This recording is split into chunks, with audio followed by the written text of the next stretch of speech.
నాకంటూ ఒక్కరైనా లేరుగా, నన్నంటుకున్న తారవేనువా, నాకున్న చిన్ని లోకమంతని పిలుపేగా.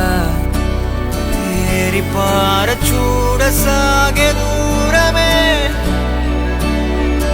ఏది ఏది చేరే చోటనే సాగే చలములాగేనే.